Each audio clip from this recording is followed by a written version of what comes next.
Ito ang code ng 120 by 70. 120 by 70. 120 70 by 17. NF67.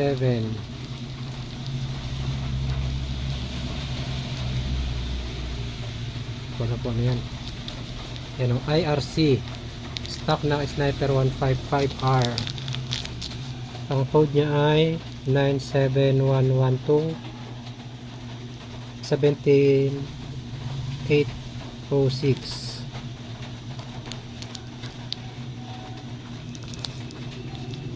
Yan.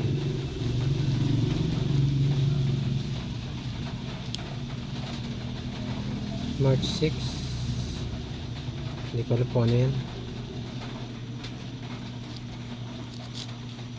Ito ay in-order ko ay nung ano, pagka-order ko dumating siya magdadalawang buwan sa Motor Trade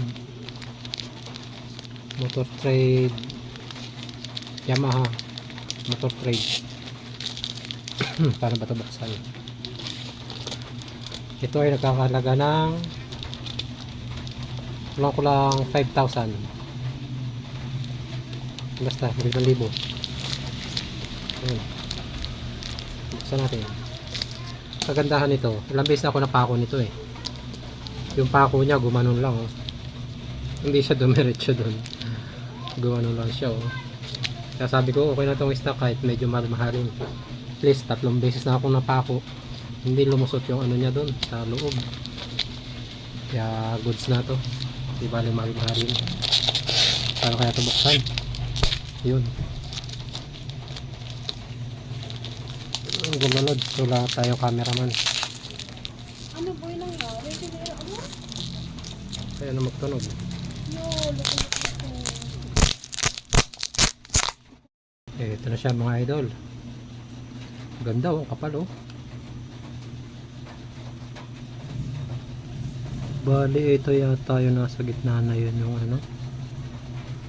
Yan yata pag naabot mo yan dapat mo nang palitan. Pero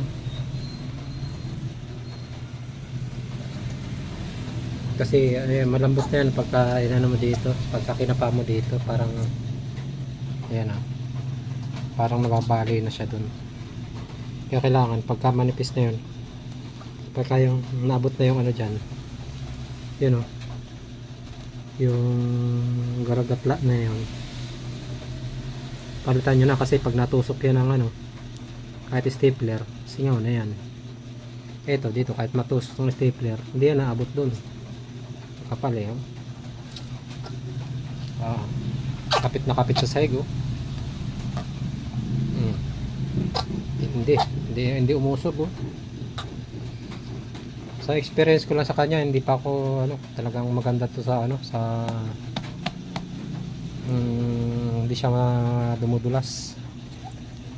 Tapos yun nga, matibay kahit masundot ng pako eh, gumaganon lang ang pako dito oh. Hindi siya tumutusok pag ganun, malampas sa ilalim pag ganun lang yung pako niya. So yun, stock ng ano, Sniper 155R IRC 120, ano ba yun? So yun, basta 120 by 70 by 17 yan. Okay, ride safe.